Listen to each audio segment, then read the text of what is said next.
Welcome everyone to a new seminar of the Exiting Violence series. My name is Deborah Tonelli and I am the Georgetown University representative in Rome. The aim of the Exiting Violence series is to discuss some of the topics covered in the book Exiting Violence, The Role of Religion, published by De Gruyter in 2024. And edited by me and by my friend and colleague, Gerard Mannion. Sadly, Gerard passed away before its publication. This book is one of the outcomes of our research project on the dynamics between religion and violence, supported by the Center for Religious Studies at the Bruno Kessler Foundation, Reset Dialogue of Civilization, and the Berkeley Center for Religion, Peace, and World Affairs at Georgetown University. Gerard and I have always believed that just as religion can play a role in conflicts, it can also help to end violence. In our research, we involved many scholars from different religious traditions and fields from all over the world, with the aim of exploring together the dynamics between religion and violence and offering tools for reflection that could help trigger virtuous dynamics. Among the various topics, the book reflects on which aspects of religion come into play in the dynamics of violence and peace building. The distinction between theology, religion, faith that I discussed in the introduction provides an important basis for understanding the argumentation in the 15 chapters, which focus on biblical, Islamic, and Asian traditions, but also on the philosophical and political categories through which we interpret sacred text. After the book was published, several seminars were organized to continue discussing specific issues and further develop the reflection.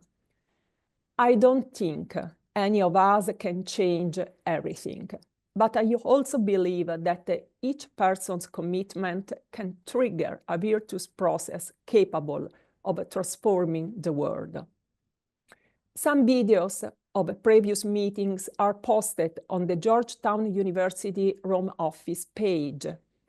Once again, an interdisciplinary and interreligious approach has been key to challenging certain assumptions that can turn into prejudices, but also to bringing out the unexpected in encounters with others. And it is with a great pleasure that I now give the floor to Elena Dini, interfaith and communication specialist, to begin the conversation with our guest. Thank you, Elena. The floor is yours. Thank you so much, Deborah. Thank you for introducing this conversation, and thank you for giving us the background of a larger initiative in which the chapter we're going to discuss today of this book is placed. That helps us really understand that we're just looking at one part of a larger discussion and inviting people to be part of the other discussions of this series. So today we are going to spend some time with exploring a few ideas coming from the chapter of this book by Wolfgang Palaver. The title of the chapter is Dialogue of Life, a Precondition for Interreligious Dialogue. And that's what we will explore. Is really dialogue of life a precondition to interreligious dialogue? Do we all agree? Is the experience we all have? And I will be happy to give the floor first of all also to Dr. Palaver to tell us more about this chapter, which I have to say I really enjoyed, because this you will have the chance of reading it by yourself and of hearing from Dr. Palaver. But I think that there are two main topics in the chapter that really helps us building a better understanding of dialogue of life and as a part of interreligious dialogue, and for which I'm very grateful to Dr. Palaver. The first one is the work he did in retracing history, in going through the first documents, really tackling explicitly about dialogue of life until the pontificate of Pope Francis. So this work that Dr. Palaver did is extremely helpful for anyone who wants to enter a bit more into the conversation. And the second thing, which once again I think it's extremely important, is the space that Dr. Palaver gave to the practical experiences. If we're talking about dialogue of life, I always think it's important to live this dimension.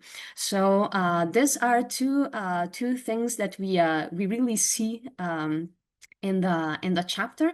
And yes, I really wanted to give thanks to Dr. Palaver for that. But allow me first of all to introduce Dr. Palaver, who is going to be our first speaker for this session today.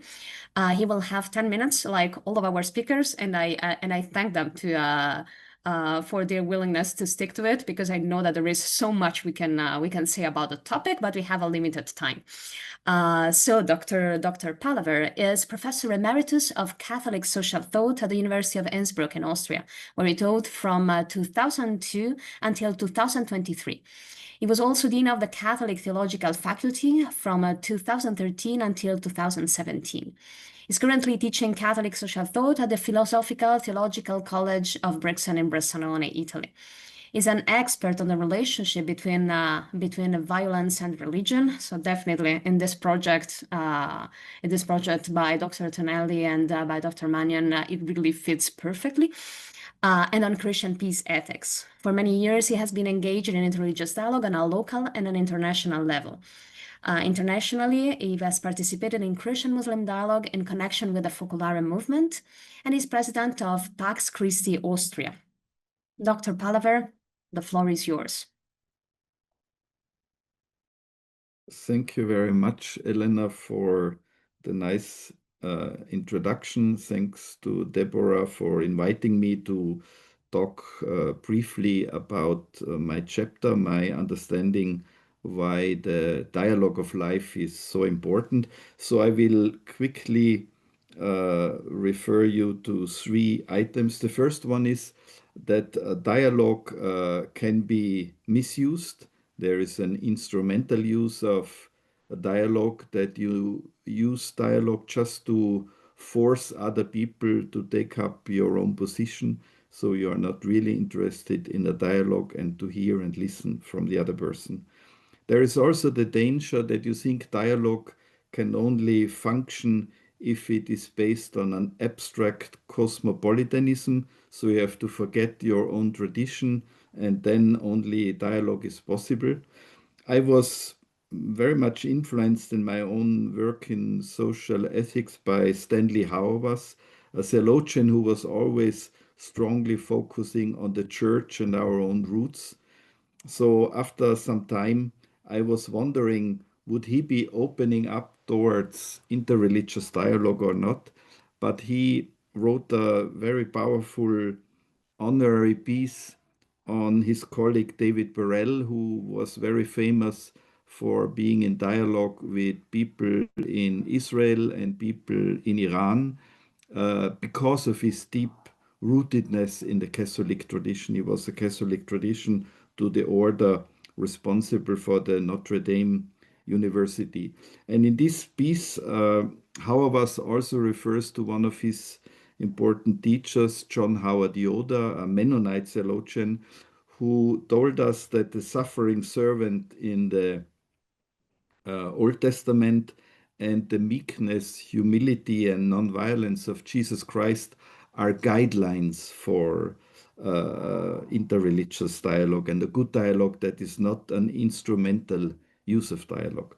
So the second point is that it's interesting if you focus on the history of the Catholic Church and the approaches to other religions, that over time the Catholic Church developed a fourfold dialogue.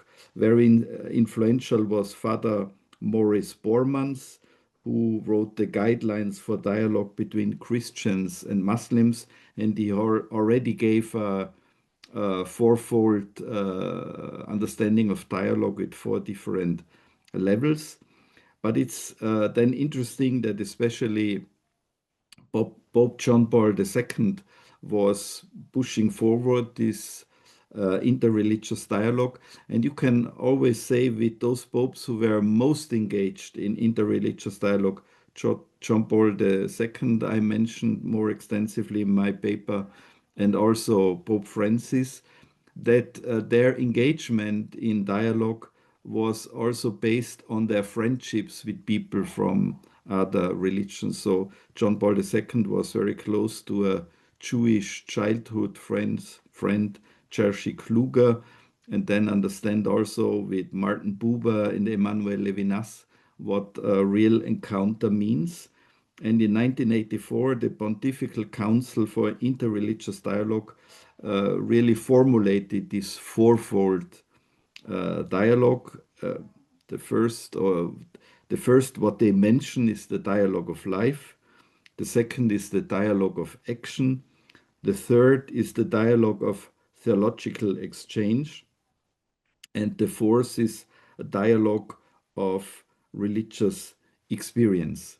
And we can also focus on Pope Francis, who always understood how important friendship with people of other religions is a very good basis for interreligious dialogue.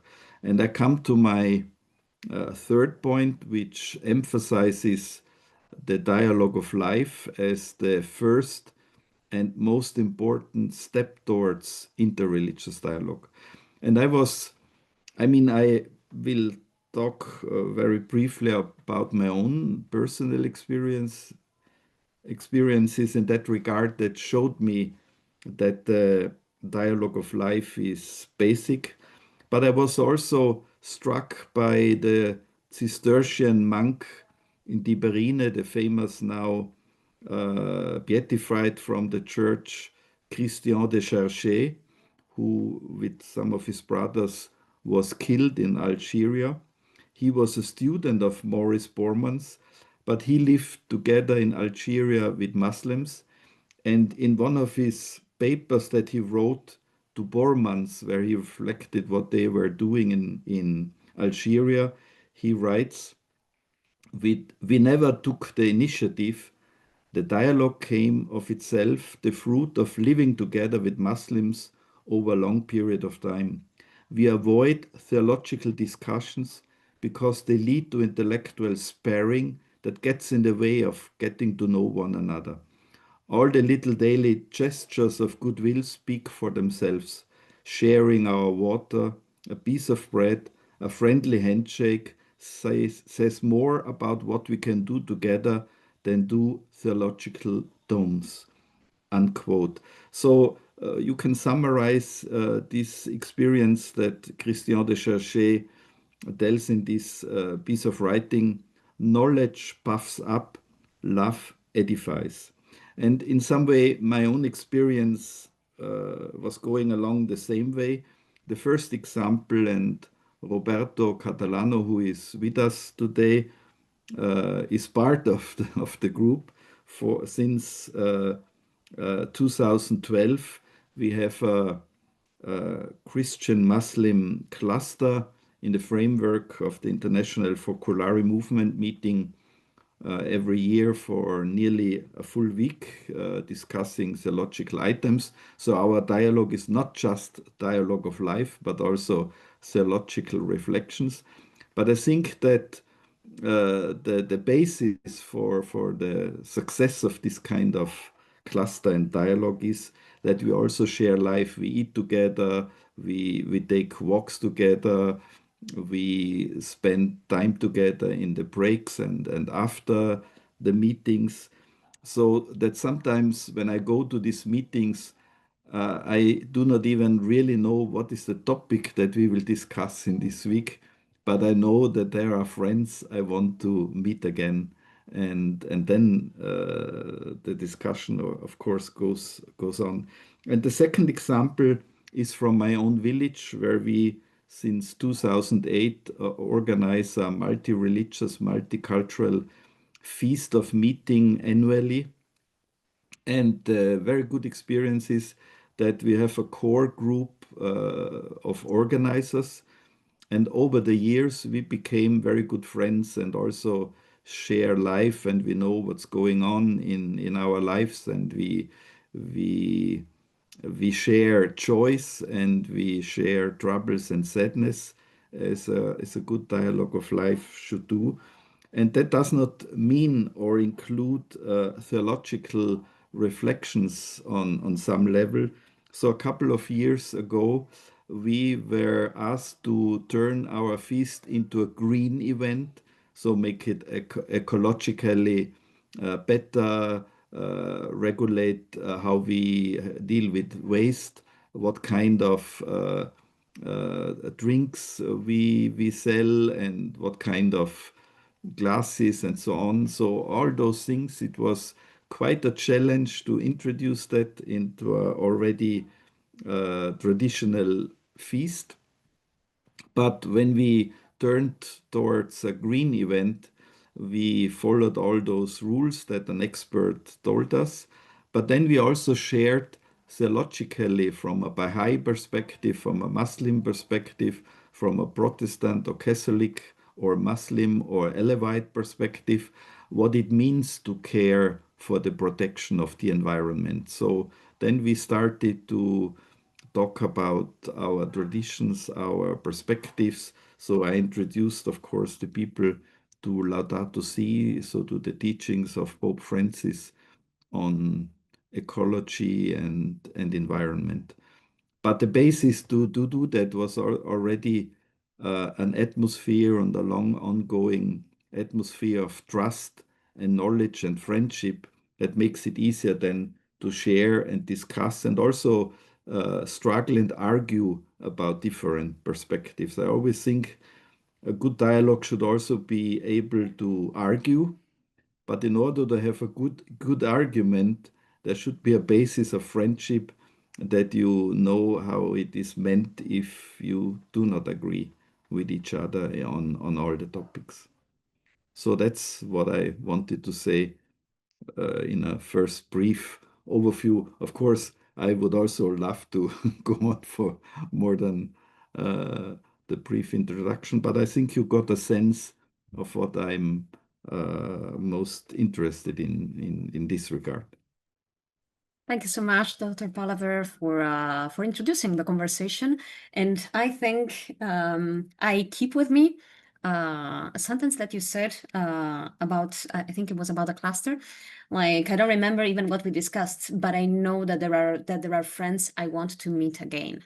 And I think that this dimension that you also made even more explicit in the other example is the building of the atmosphere of trust and friendship that allows for challenges to be faced, for arguments to be made, for disagreement to take place, because it's not like obviously it's not a question of agreeing, but I think a way of like learning how to disagree and how to keep meaningful relationships, friendships, and an ongoing conversation.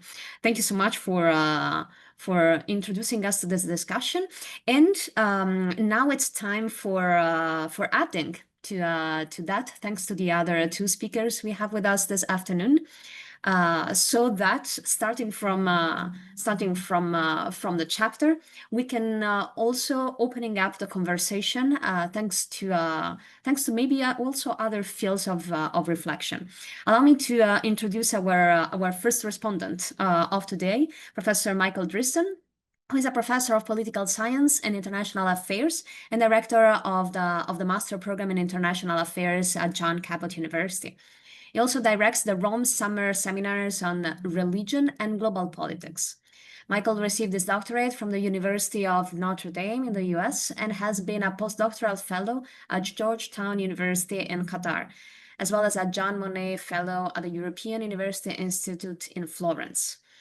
He also holds a research affiliation with Cambridge University's von Hügel Institutes and serves as an advisor for the Adian Foundation in Lebanon.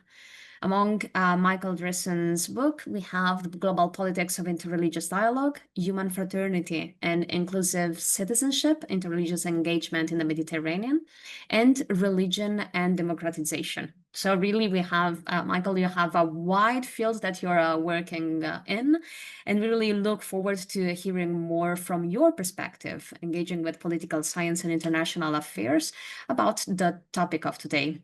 Michael, the floor is yours. Thank you very much, Elena, and thank you very much, Deborah, for inviting me, and thank you for Wolfgang.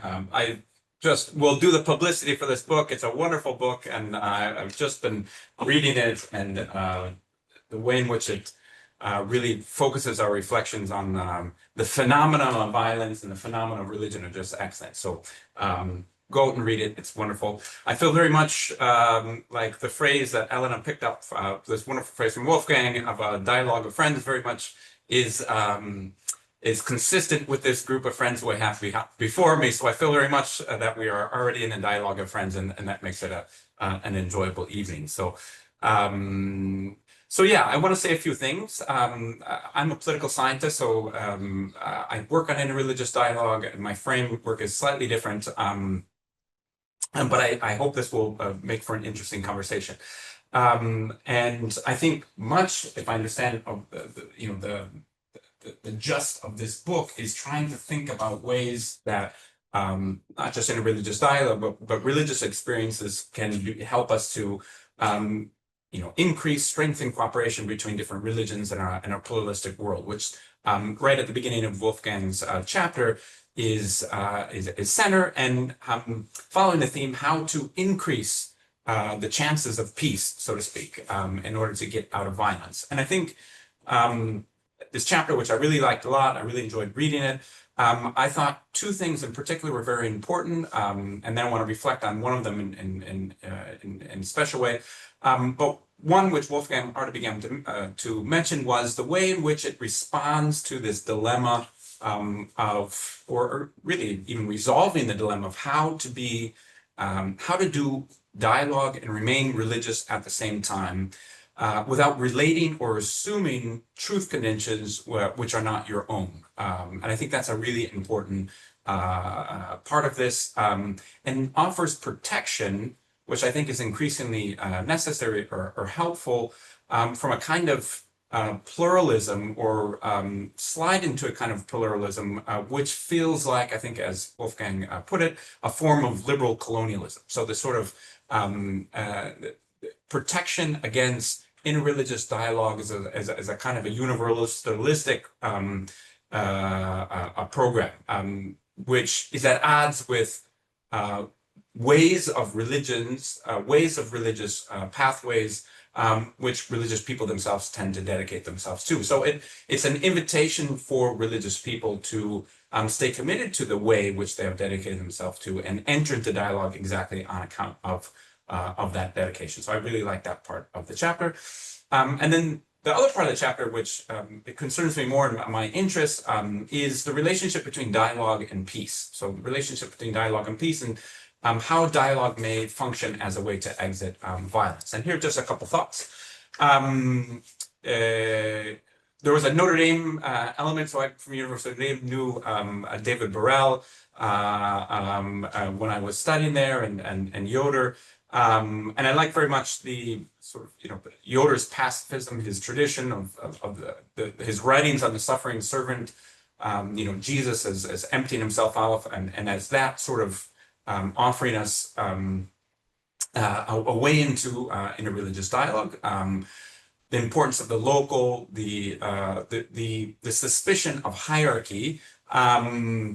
I would just caution, maybe this is a caution, a comment more than a question, that when we think about Yoder's work today and we think about his life today, it's difficult not to wonder about the limits of some of those, particularly when it comes to hierarchy. And whether or not some of the experiential nature or the experimental nature of Yoder's own work and life were also problematic for his own approach to dialogue and his own approach to relationships as well.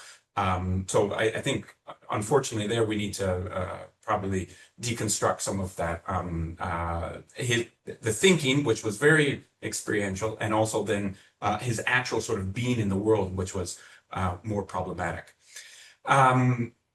Second thing, more, I think, important for our discussion is this connection, as Elena began to put it, between dialogue of life and its relationship with theological exchange, which is really at the heart of Wolfgang's wonderful chapter, and sort of positioning dialogue of life or commenting on dialogue of life as a precondition. At one point, I think you say it's more important than theological dialogue, or offers a better way in to theological dialogue. And I think I agree certainly with the strength of dialogue of life as a preparation. Thinking about dialogue of life as a preparation for theological exchange is a very nice image, and I think very helpful. Dialogue of friends. I'm reminded of Massignon and his own way of thinking about dialogue, and he would often talk about how academic scholarship changes fundamentally when things are looked at through the eyes of love. And I think that, for me, is in many ways what you're trying to express within this chapter and what I think the Catholic Church, if we speak just about the Catholic Church and its own self-discovery of dialogue over the last 100 years, has been exactly that, learning to look on religious others through the eyes of love, and how that basic position, the position of love, illuminates in totally different ways the way in which the Catholic Church thinks about theological reflection itself. So theological reflection without love on religious others is fundamentally different than theological reflection through the eyes of love. And I think that was really powerful.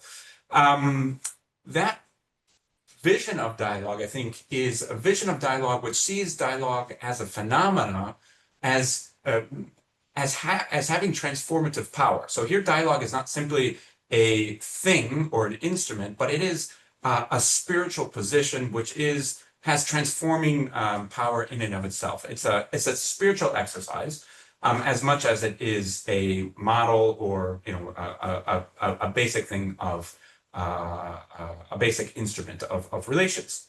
And in my work, I've come to sort of name that position as the position that is interfaith idealism. So it's a sort of, I would call that a position, an idealistic understanding of interfaith dialogue, which I think is necessary and important.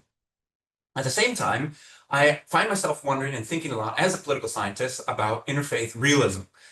So we have interfaith idealism, but also when I think especially about the relationship between interreligious dialogue and peace, I often find myself thinking about a more minimal, but perhaps also more, also necessary position, which has to do with the political dimension of dialogue, and about peace building in contemporary times, which is not looking necessarily at spiritual transformation and is not about dialogue among friends, but is precisely dialogue between enemies. And so one of my big questions that I had coming away for this was, what does the chapter tell us about that kind of dialogue? What do we do about the need to have dialogue with enemies, and whether or not friendship can be a precondition for that? I find myself very much within this dilemma. I find myself thinking a lot these days about wars in Gaza, war in Ukraine, where we have so much violence and so much inhumanity, and what is the place of dialogue in those conflicts? How do we do, if we can do interreligious dialogue in those conflicts, and whether or not we can make dialogue of life a precondition for the type of dialogue, maybe the political dialogue that is needed there. And I wondered if the fourfold categorization of dialogue might help us by noticing that what I'm talking about might be the dialogue of action, and that in your chapter, the sort of relationship between the dialogue of life and theological exchange is very clear, but maybe sometimes dialogue of action requires interfaith realism before, animated maybe by interfaith idealism, but sometimes requires a more basic position of interfaith realism, a non-transformative kind of dialogue, which is still a way to invite others to come to the table and is more basic nonviolent means of thinking and working on our differences together. I was very struck in these days by reading this Trump 21-point plan for peace in Gaza, which is problematic for many different ways, but point number 18 is exactly to create some kind of interfaith dialogue mechanism in the aftermath of the peace mediation, and I just wonder what we think about that, and whether or not, whether we need to work on our conceptualization of dialogue among enemies in order to better understand the role that interfaith dialogue might play in these sort of peace mediation processes, and that we need to exit the phenomena of violence, and I think dialogue of life and theological dialogue does that, but also the sort of actual violence as well. But thank you. It's a wonderful chapter, and I just want to engage with you on these issues. Thank you very much. Thank you so much, Michael. You really, as I was sure that this was going to happen, you really opened up a lot of conversation. Thank you for raising some important points, and above all, to raise it in form of a question, like what do we do with dialogue with enemies? What is the role of action, of political dialogue? I was actually thinking, in my experience of working through formation to dialogue of different groups of people, I very often ask the question, who are your friends? Because if you're engaging dialogue, and if you're wanting to do that from a theological perspective, I think it's important that you know people. You know people you're going to interact with. And I think a good question is also asking, who are your enemies, or do you have enemies? And really thinking more about the practical side of it when we do theology. It's like having someone doing pastoral work and never interacting with people on the ground. So it's very, I think it's very, you raised some important points that we will keep exploring during our Q&A time. Thank you, Michael. Let me go to our final speaker for today. And really looking forward to hear more from his angle of perspective. Dr. Roberto Catalano teaches theology and praxis of interfaith dialogue and theoethics for a culture of dialogue at the University Institute Sophia in Lopiano, Florence. He holds a master's degree in philosophy and sociology from Turin, and a doctorate, a PhD in missiology from the Urbaniana University in Rome. For 28 years, 1980 to 2008, he worked as a cultural officer at the Consulate General of Italy in Mumbai, India, and taught Italian language. Since 1996, he has been actively involved in interreligious dialogue and organized many symposia and events in India. And then after that, we got him back to Italy, and he co-directed for 13 years the Office for Interreligious Dialogue of the Focolare Movement. Has organized events of dialogue between people of different faiths. Roberto is one of those people having many friends across religious diversity, between people of different faiths, Hinduism, Islam, Buddhism, and Judaism. And he authored many articles and published 5 books, including Fra Identità e Pluralismo, Between Identity and Pluralism, and Fraternità e Dialogo tra le Religioni, Esperienze di Chiara Lubich, Fraternity and Dialogue Among Religions, Experiences by Chiara Lubich. Roberto, we look forward to hearing from you. The floor is yours. Thank you very much, Elena. Thank you very much, Deborah.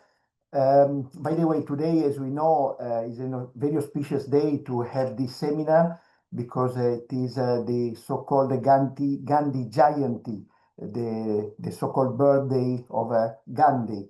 So no better day to have a seminar like this.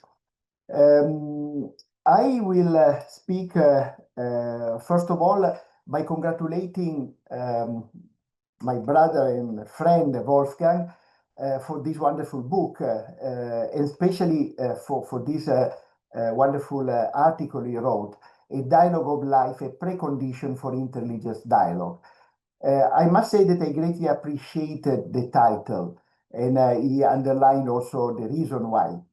Indeed, it seems to me that he has hit the nail on the head with one of the essential and foundational aspects of any attempt at dialogue. In fact, it is essential to experience the dialogue of life in order then to reflect, creating new categories and opening up unknown horizons, even at the level of thinking.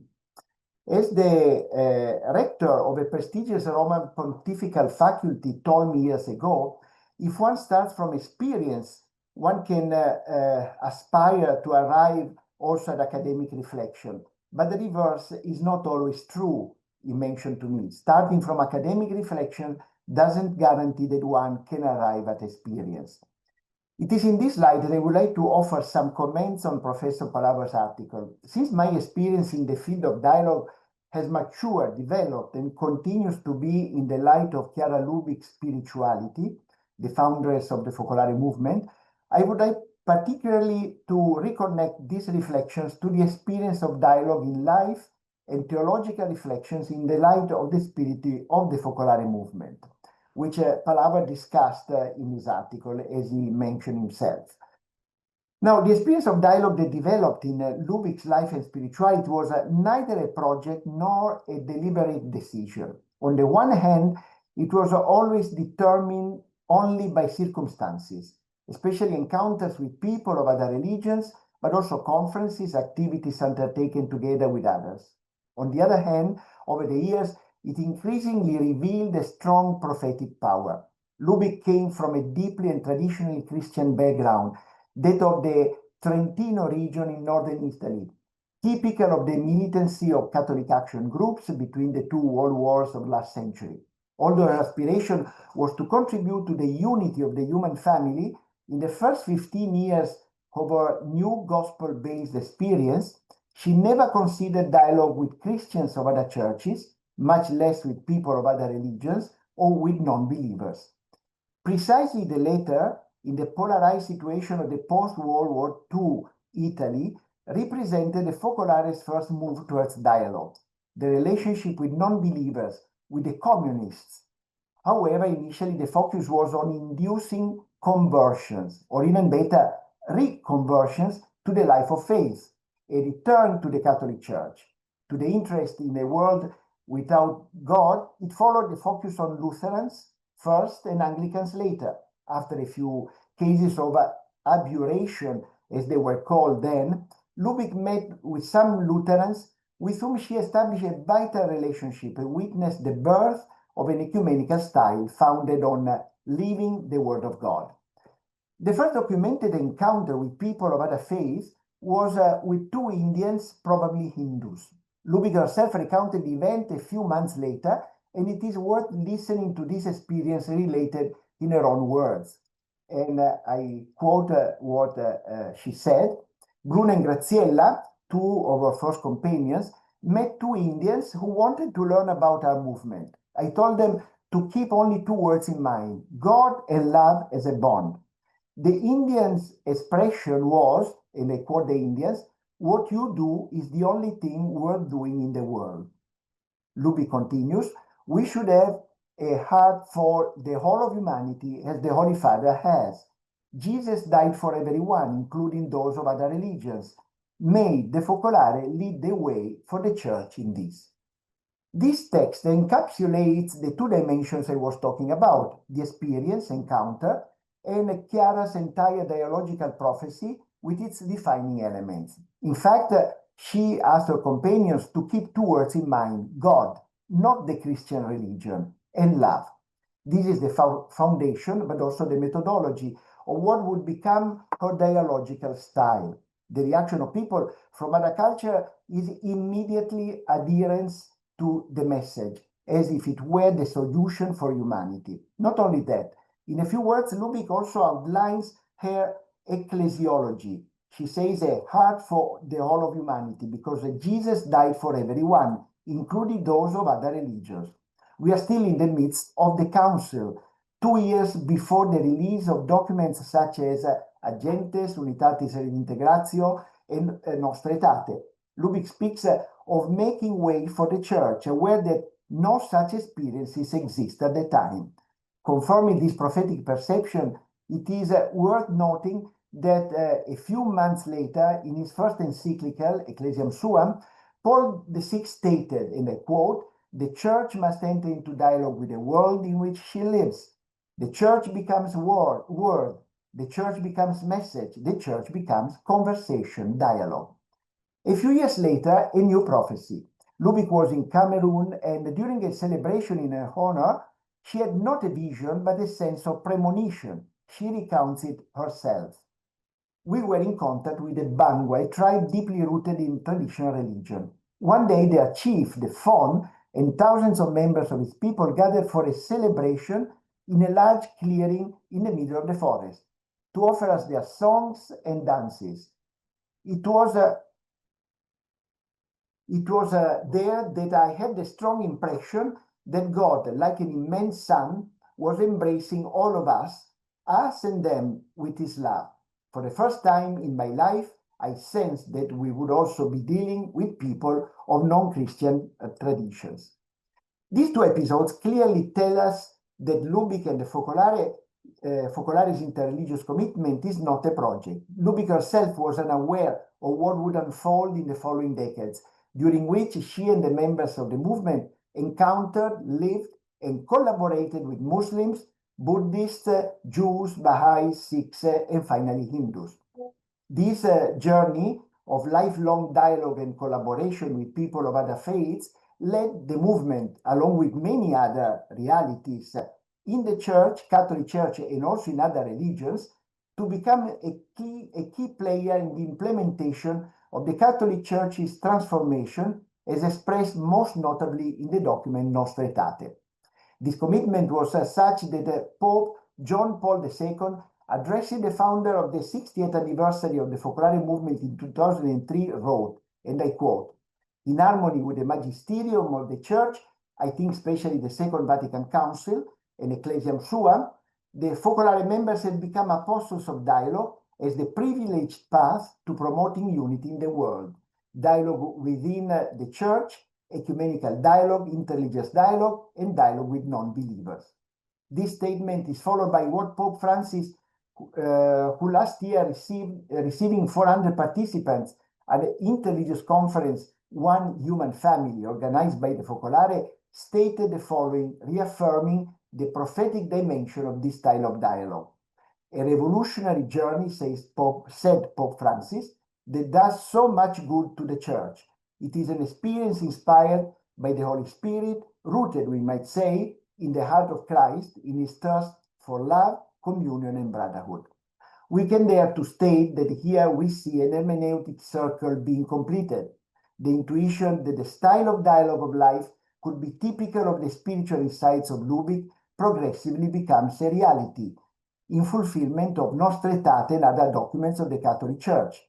Later, this experience of dialogue of life will expand into dialogue of collaboration with different religions and into dialogue of sharing religious experiences.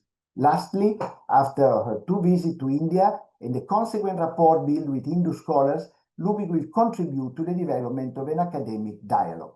To this, it would be interesting in further seminars to try to deepen also the relationship that was born in the last 25 years with members of movements of renewal of different religions, which appear to be formed, and they were mushrooming in different parts of the world, in different cultures and religions, and they are all oriented towards building an interfaith dialogue, especially at the level of life. Thank you so much, Roberto. Thank you. Well, before our conversation, I was thinking about, as I said, that Dr. Palaver really helped us tracing the history of dialogue, really starting from the Second Vatican Council. But with you, we also learned that there was so much going on even before that, and Chiara Lubich was really an example of that. But there's really, as you mentioned, this dialogue prophecy predating the Second Vatican Council, predating the documents which are now basis for which became really milestones for our engagement in the Catholic Church with partners and with people of other faith tradition in dialogue. And I think that what you mentioned about the time of Chiara Lubich really living in a polarized world, that speaks so much to our world today. So she was a prophet in dialogue, and I think we need very much inspiration coming from her time, which unfortunately speaks very much also to the time we're living today. So thank you. Allow me really to thank our three speakers for really offering such good food for thought for our conversation. I was told actually that people are encountering difficulties in sending questions through the chat. So allow me to tell participants if they want to send questions to Deborah Tonelli's email, which is Deborah.Tonelli, so the name and surname, at georgetown.edu. So if you have any question for our speakers, once again, please send that to Dr. Tonelli, Deborah.Tonelli, yes, at georgetown.edu. And thank you, and we look forward to receiving your questions. And while we wait for that, what I would actually suggest is for our three speakers to start dialoguing about what we heard. And I think Michael, you already raised some very important points and questions. And I think Roberto, you too, by offering the example of Chiara Lubich. And I would ask you really to take a few minutes to respond to each other, to think about this dimension of hierarchy in dialogue. Is real dialogue of life always a precondition? What about the other situations where actually friendship look quite unlikely to be the starting point? Or what do we do with non-believers in dialogue? I think we have plenty of dimension that we might want to discuss.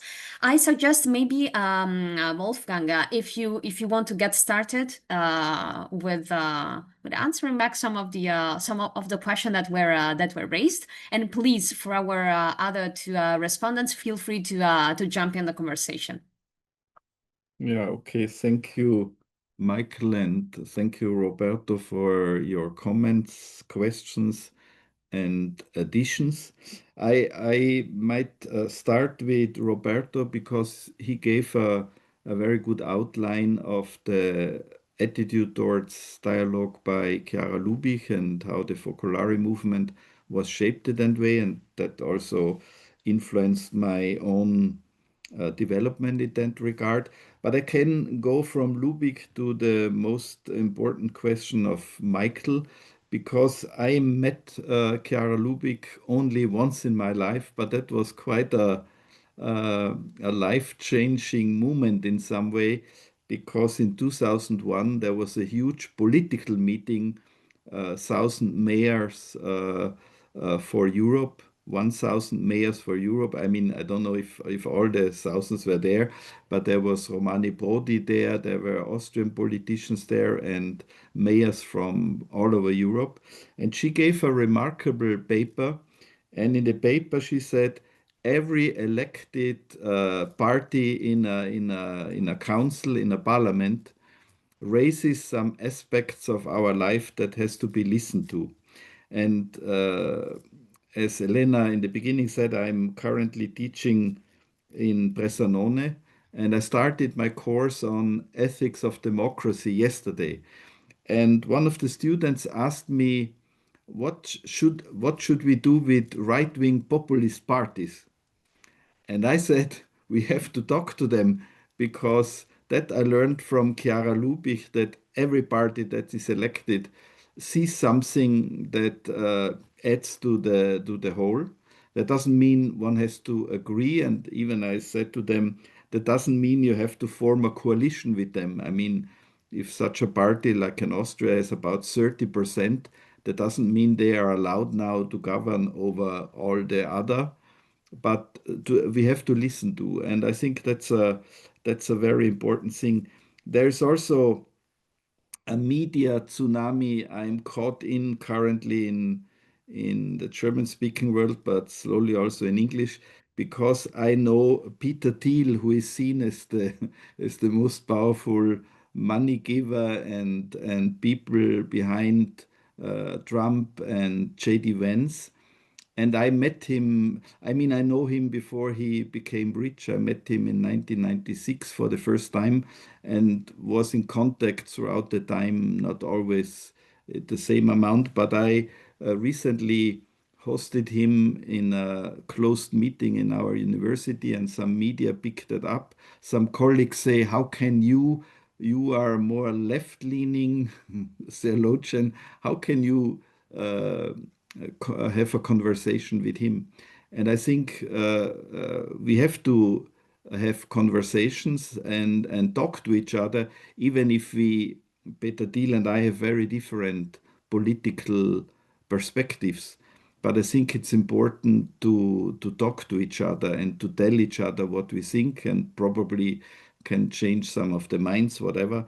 So the danger today is that we stop talking to each other, and that will make the polarization even worse. And to the dialogue of action, I think you are right. Dialogue of action is very important. And it reminded me immediately about the Second Vatican Council and the part in Nostra Aetate on the Muslims, because the Second Vatican Council does not talk about, is Muhammad a prophet? Muhammad is even not mentioned. So the theological religious questions are more or less excluded. But the paragraph on the Muslims ends with, in regard to working for justice and peace, Catholics and Muslims should work together.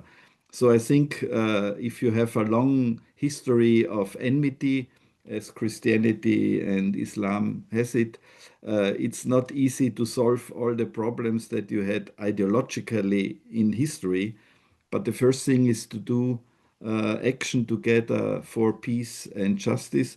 I think that was a proper way to address it at that time. Now we moved further. If you think about the document between Pope Francis and Al-Tayeb from 2019, so we can do more.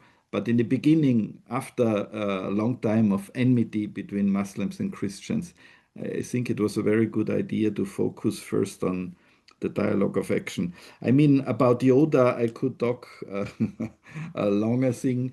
The problem with Yoda was that he theologically, and I still think that's valid, emphasized very strongly humility.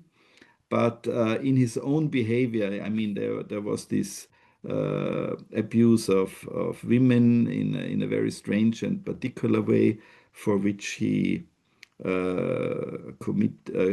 did penitence. So he was excluded from his church for 3 years, and then excluded again after he confessed everything. And I studied that very carefully, because I always thought, is this kind of behavior related to what he wrote on peace and on violence and so on? And I think the problem with Yoda is that he was so aware about the danger of power and the necessity of humility, but forgot a little bit to address it to himself. You know, if you're a professor and you exploit the attendance of a younger student because she sees you as a powerful professor, that's a very dangerous thing. So Yoda was, as a professor, a powerful thing in an educational setting, and this I think he forgot. So let's stop here. I could Thank say a you. little bit more, Yeah, but I think thank you, that's enough Wolfgang. for now. Yeah. Can I ask our two respondents if there is really, I'm sorry to ask that, I know that it's really unfair, but because it's, I'm sure that you have plenty of comments, but if there is in 1 minute, something that even responding to each other, so Roberto, to Michael, anything that you might want to share before opening up, we already have many questions in the chat, so really asking a short comment interaction to Roberto and Michael, and then we'll move up to the questions we're receiving through the chat. Regarding the question of Michael, I think that all of us has enemies. I mean, we have enemies, or people we don't like or we dislike, or also stereotypes of people of other cultures and religions. And there is always a moment in life when you find yourself in front of these people, and you have to take the decision what to do. If you are ready to meet them, you are ready to pass by them and not consider them, you are ready to establish a relationship. So there are a few examples coming to my mind where I succeeded, but there are so many times when I didn't succeed. So we must put into consideration, also take into consideration the fact that not always we succeed in dialogue, in building friendship, and in building something concretely positive. But of course, in 1 minute, we cannot share these experiences. I pass the word to Michael for his own considerations. Thank you very much. Maybe just 3 things, 1 minute. I'm just so grateful that Roberto shared these stories from the Focolare movement as well. I mean, I think especially this image of Chiara Lubich and this illumination that she felt speaking about the love of Jesus to people from other religions is exactly the type of dialogue which overcomes the kinds of dilemmas that I think Wolfgang was talking about in his book, that in which that is a moment when the fullness of her deep faith, in particular faith, was made known and made in the eyes and in the light of love, was made open to people from other religions who discovered that they had something to learn from that. And I think that's a beautiful, beyond our sort of liberal categories of religious pluralism, which I think are very weak and oftentimes very thin. So this is an example of substantive interreligious dialogue. So I was really grateful for that. Maybe just one quick thing on the distinction. One of my concerns is when I think about mediating conflicts and responding to conflicts, and I see, particularly in a lot of NGOs and who work in international organizations who work and value interreligious dialogue, the sort of transformative interreligious idealism oftentimes gets into their mission statements, which is, I agree that interreligious dialogue is a spiritual position, is a spiritual, can be spiritually transformative, but I wonder if sometimes that overloads what dialogue can actually do in the conflict. And sometimes we need to liberate dialogue from some of those overloaded expectations and recognize that sometimes in conflict situations, a more minimal dialogue is actually fine, and where we don't try to transform the other, and we just recognize that dialogue itself in a very minimal kind of fashion is actually a better way to just be with one another. So I was trying to get at that. Can we maybe make that distinction? Maybe dialogue of action versus dialogue of life might help us do that slightly. And then the only one small comment on Yoder was wondering if I'm interested in some of these religious experiences from the 1960s and 70s, and then sort of, I think about Jean Vanier and L'Arche and Yoder in the same kind of category, and whether or not some of their theological experiential, part of their work, they were quick to experiment and valued very much a sort of a liberating freedom at the heart of their religious community experiences. And I wonder if, looking back, some of the ways in which they were theorizing non-hierarchy or the absence of hierarchy is also somehow we need to take that into account in their own life experiences. And so looking back now, part of me wonders whether or not we should, as you were saying, study the relationship between his writings and his life work, because they are connected somehow. And I don't know how to resolve that, but I think it's important. Thank you so much for having been so direct to the point. Let me just share a few questions we received from our audience. I will use the privilege of the moderation, actually, since we have a short time for questions, to direct those questions which were not directed to a specific speaker, to myself, directed to one of you. So we have a question from Obro Chikonde, lecturer of philosophy at the Zambia Catholic University in Zambia. So he's saying, from an African perspective, religion and religious beliefs, he's saying that they greatly impact on social behaviors and therefore on one's own experience of life, which means that the way we perceive society differs from religion to religion and from culture to culture. If this is the case, then violence, ideological and physical, becomes inevitable.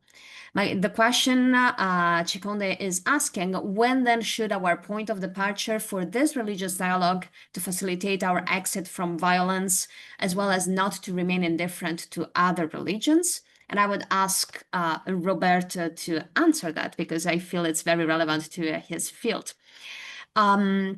Then I'll go to a question we received, and this is going to be for Michael, because I really think you're going to be really good at that. It's about prejudices. So the question is, how can dialogue be established when Islam is considered, we're talking about prejudices, too core to be terrorist? And on the other hand, the Muslim world large, like once again, we're talking about prejudice, might consider the West to be infidels. The war between Israel and Gaza in this regard seems to have its roots in Christianity and Islam, in a nutshell. So the question is it possible to ignore theological differences and prejudices and start from anthropology? And then let me go to Dr. Palaver, to Wolfgang, with a question by Consuelo Panichi. Which concepts produced by Vatican II do you find most useful for interreligious dialogue with a world of monotheistic religions? Specifically, what do you think about rethinking the concept of the Church as the universal sacrament of salvation in relation to that of peace, considering peace from the different religious and or theological perspectives of these monotheistic religions? The floor is yours, my dear speakers, and you have very short time to give like $1 million answers to these questions. And thank you to the participants for asking. Shall we start? Because the Sure. question number one was assigned to me by the moderator. Exactly, it's a 1 billion, not 1 million, 1 billion question.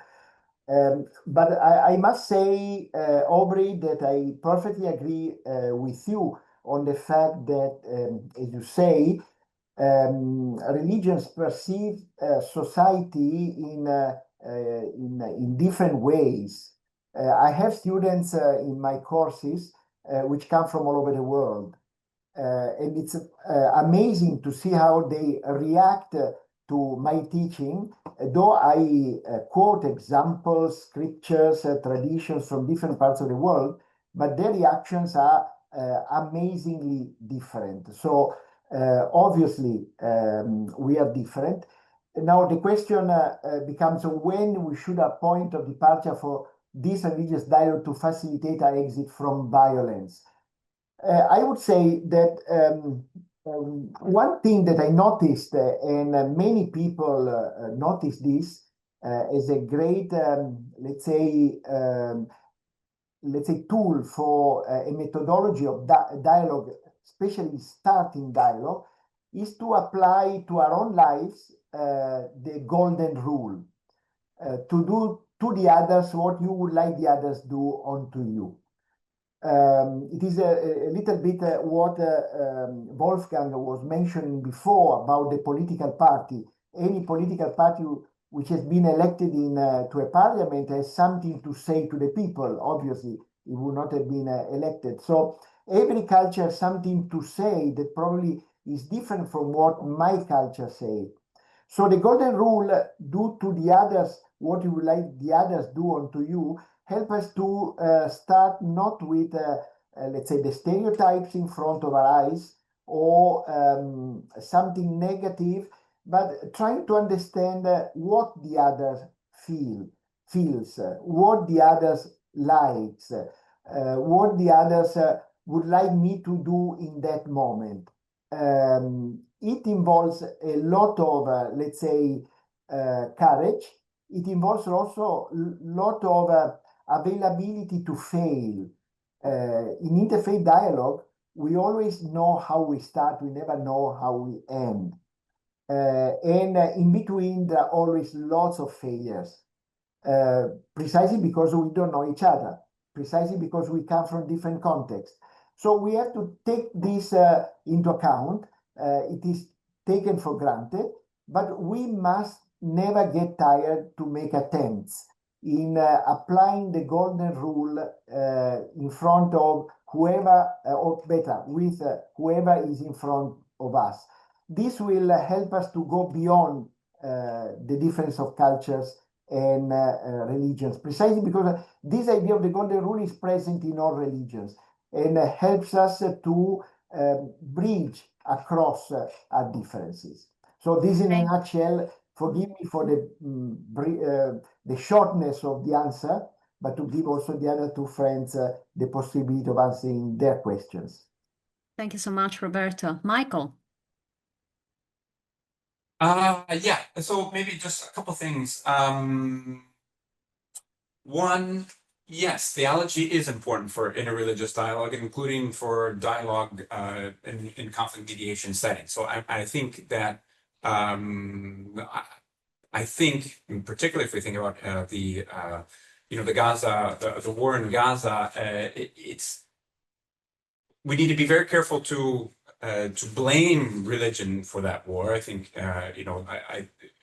the question of violence in most wars is never really reducible to a religious cause, but particularly in this war, there are other political and economic reasons which are driving that war, and so I think we should always be very careful not to reduce any war to religion. But at the same time, when there's a religious dimension to the war, people within those religious communities, it helps to end the war, helps the long-run vision of peace to deconstruct theologies of violence. And I think the book does a lot of that. Hermeneutics, I think there was a chapter on the hermeneutics that Deborah wrote, the importance of hermeneutics and exiting violence. And those types of hermeneutical reasonings in Islam, Christianity, and Judaism have been very important for coming up with new narratives of peace, which are religiously rooted and therefore dynamic in their mobilizing capacity for people to act for peace. So that's very important. Two very small comments. One, I'm not sure what you mean by, so we can't ignore theological differences. We can't reduce the theological differences. And I'm not sure exactly what we mean by starting from anthropology, but that might need a conversation. The other thing, just to be careful, I don't know, maybe this was, but in the question, I'm not sure about the role of Christianity in the war in Gaza. Certainly, there's an important dimension here that we need to take into account, particularly about Jewish and Muslim narratives, and certainly there's a Christian narrative which needs to be taken into account. But I'm not sure if this particular conflict can be blamed or should be blamed on Christianity or any religion. Thank you. Thank you, Michael. And last word, Wolfgang, and you have a couple of minutes. Yeah, I try to give a short answer to Dr. Consuelo Panici. What concepts produced by Second Vatican Council are most useful? And I think there are two that work together and we can build on them. There is Nostra Aetate, it was mentioned already several times, where the Church opened up towards other religions, especially towards Judaism and Islam, but in generally saying that the church rejects nothing that is true and holy. And I think that is very important. The other document is Dignitatis Humanae, the document on freedom of religion, which relativized in some way the idea that the church already possesses the absolute truth, because if the church would possess the absolute truth, it would be plausible in some way to force all the people who do not have that truth to this one truth. But the council discovered that Jesus never forced any person to his truth. So we have to be careful, and even the church is not identical with Jesus, so we don't possess the absolute truth. And that also opens up for interreligious dialogue. And then I would like to mention again the 2019 Abu Dhabi document by Pope Francis and Grand Imam of the Al-Azhar, Ahmed Al-Tayeb. And this document on human fraternity for world peace and living together is in one aspect really astonishing, and it follows the road of Dignitatis Humanae, when in this document those two leaders of world religions claim that the pluralism and the diversity of religions, color, sex, race, and language are willed by God. So the pluralism in our world is willed by God and not a negative thing. And I think that's very important and helps us to open up and see that there are different roads to salvation. So there is not one road to salvation. There is a plurality of roads to salvation. In short, it's a short answer, and there are a lot of difficulties involved in, but in general, in a short time, I would say it in that way. Thank you, Wolfgang. And I think that really your competence on the topic is so much shown by the ability you have of saying important things in a short time. Let me go through a last statement that we received through the chat by Dr. Nasser Mohammed Al-Balushi from Bahrain. He writes, "I think the differences are there, but the goal of all religions is peace. However, when politics enters, artificial differences become problematic." And he's asking from our panelists a comment on this sentence. So that's going to be even a shorter one, but please, I'll ask whoever of our speakers. That's the problem of the political instrumentalization of religion. But we shouldn't use these theses to whitewash religions and say religions are always innocent. You can only instrumentalize politically religions if there are people inside religions who are collaborating with this instrumentalization. So for this reason, Pope Francis and also already Pope Benedict said, stay away from becoming too much involved in political and economic power. Pope Francis said to Patriarch Kirill, don't become the altar boy of Putin. That's going in that direction. If you become the altar boy of Putin, you are participating in instrumentalization. Thank you so much, Wolfgang. Thank you. Thank all of our speakers for having shared insights, for having given us food for thought. There are just three things that I would like to share: the importance of multidisciplinarity, of multiple levels that we saw today in dialogue. This is so important for having to have those levels and dimension to communicate. The dimension of friendship, wonderful to become friendship, but what it happens when we are enemies and we need to become friends. I think these two dimensions are very interesting to keep in mind in our work, and that's my third point. In the challenges we have, thank you for having highlighted it in our time together, because it's not only wonderful things, which I'm very grateful that we have the chance of experiencing in dialogue, but also the challenges and how much we can learn from our failures in dialogue. This is so important, and to keep this this prophetic dimension of dialogue. And in the end, allow me to thank so much Dr. Deborah Tonelli for having got us together, for having dreamt about this time, for the work the Georgetown University and the Rome office are doing in that dimension. And please, Deborah, the floor is yours to conclude this time together. And thank you once again. Thank you very much. I am truly grateful to everyone for your participation. Our panelists, Roberto Catalano, Michael Dreesen, Wolfgang Palaver, and Elena Dini, Wonder Woman. Thank you very much for your contribution and for highlighting some very, very important and challenging issues and to explain the role of practice and theoretical frame to peace building. So I really appreciate your comment, your reflection, your thought, and in some way, I think that we honored the memory of Gerard Mannion. The video of this webinar will be soon be posted on the web page of Georgetown University Rome office. And on October 24, we will have another webinar focused on Asian perspectives. The title is Exiting Violence, Thinking Through Asian Perspectives, with Ian Reader, Luis Comiati, Vincent Seckart, and Albert Aleio. So thank you very much.